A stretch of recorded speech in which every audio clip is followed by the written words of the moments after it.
Well, hello everybody. It's Dr. Carmen Bryant, and this is Car Chronicles. How are you guys doing? Listen, if you're not following my mother on Destiny Helper House and Clubhouse, I'm telling you, you got to go, because there's a lot of advice, a lot of resources, a lot of good information. People were able to ask questions, and you're also able to distinguish the difference between just a toxic relationship versus a narcissist relationship. And people with narcissistic personality disorder, these are not typical people that just have some issues, and most people get the misunderstanding that just send them to therapy. They need to go to therapy, and when they go to therapy, they'll understand about themselves. They understand what they're doing wrong. They need therapy. They need help. Yeah, therapy doesn't help. We as therapists, we know that.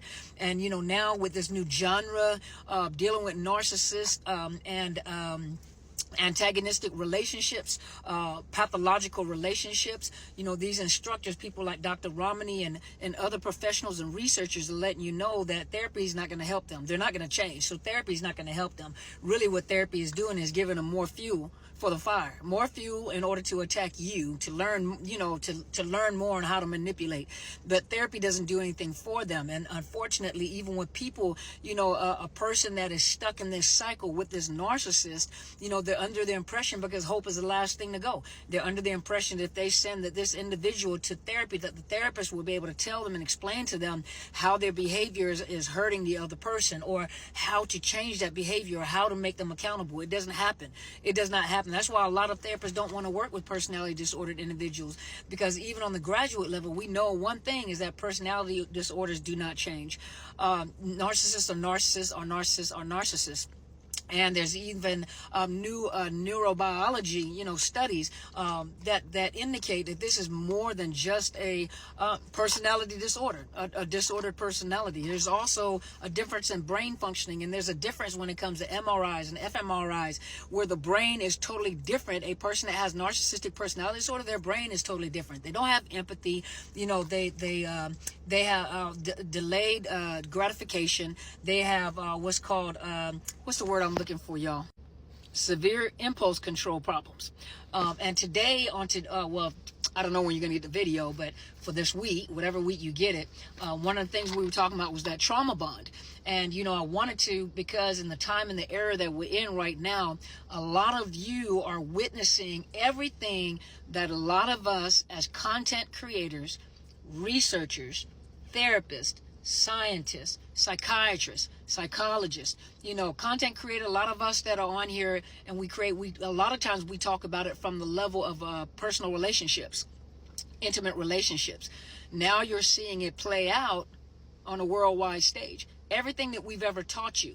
And a lot of you are asking the question, I can't understand how people are falling for narcissist behavior. How are people falling? How people are being trauma bonded? And that's one of the things that we talk about all the time, trauma bonding. To take your emotions to a height. Remember, when that narcissist is love bombing you or the public or anybody else, the thing is one thing you can guarantee, a narcissist is not an honest person. And I don't care how many of you guys say, well, sometimes they tell the truth. Sometimes that's not a truth. That's a lie. Because if I sometimes tell the truth, then I'm still lying, because I'm mixing up a lie with truth. It's like putting a little strychnine into some water. It ain't not, a poison. Just a drop of it can unalive a person, so there's no such thing as just a little lie.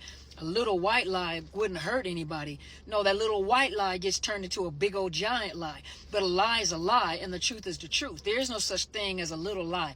And narcissists will lie to people in order, remember, that's what happens during a love bombing stage. That's what happened during the love bombing stage. You're also being trauma bonded. Trauma bonding meaning that you are being traumatically bonded to that individual to a point where you sympathize or empathize with that person, to a point where you begin to justify their behavior, where they did go through a lot.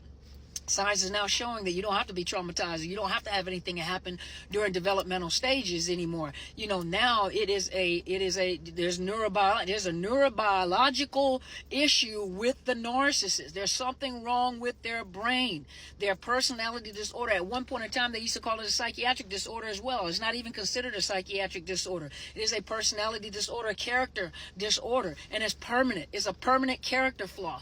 And the thing is that when they're love bombing, they will tell people anything that they want to hear. They become the knight in shining armor. They listen to what people say. They're intent listeners. They're not listening because they're trying to bond with you. They're listening because they need to know what your weaknesses are. And a simple need: water, air. You need air, housing, food, a roof over your head, a job to sustain yourself, to protect your children, someone to love you, someone to protect you. Those are all human needs. But they see it as a weakness. So they take that, use it as a weakness, and they become and lie to you about what it is that you want and what it is that they'll do for you. I'll do this for you, and I'll make sure this happens, and I'll keep you safe. And I know that you've been through this. They play on your emotions. I know this is what, and you so desperately want to believe them. They use things that people desire the most to build wealth, to sustain yourself, to build, generational wealth, to some sustainability, to pass on to your children, health care, and I want to be healthy and eat healthy, and I want this and that. And they're like, I'll do all this for you. And these are people that have an intimate relationship with you, and people on a larger scale. I'll do all these things for you, and we'll make sure that we'll find out these lies and things that people are doing to hurt you, and this is what we're going to do. And guess what they do? Once they get what they want, blatantly they have lied to you. Once they get what they want from you. I'll give you an example in an intimate relationship. Situationship. Once they get in there with you and get a hold of your bank account and drain your bank account, and you notice they keep on telling you, I'm moving this money around, I'm doing something with this money, don't worry about it, stop asking me so many questions, you don't understand finances, you don't understand anything like this, I'm the one that has skills, I'm the one that has these great ideas, I'm the one. But they don't have a lot of proof as to what they're saying to you. They talk a good game and it sounds really good, and you want to believe them. I'm moving money around, I'm doing this with the money, I'll be right back, I'm getting ready to move money around, I'm getting ready to do this, don't you have this? And you don't realize it's your finances that is doing this. It's your finances that is sustaining them. It's your finances that allows them to have the life that they live. But they want you to be quiet, don't worry about it, because they got their foot in the door and they got a hold of your finances. So they do whatever they want to do with your finances. Even take your finances out and start dating other women or dating other men. And they're taking your money and they're whining and dining and making it look like they have something, and it's yours in the first place. Cars and properties and clothes and all this stuff, and it's your stuff. Making people believe that they've given you the finest cars and the finest homes, and people don't realize you're the one paying for it. You're the one paying for it. You're the one that's allowing them to have the lifestyle that they have. But once they get their foot in the door, all of a sudden they're draining your bank accounts. They're draining your 401k, your saving plans. Your saving, your investment, your IRAs, your Roth accounts, your whatever. They're pulling money out and they're telling you all this stuff, and you want to believe them. You want to believe them until the day you decide to leave or decide to discard them, and you find out that they took every dime you ever had.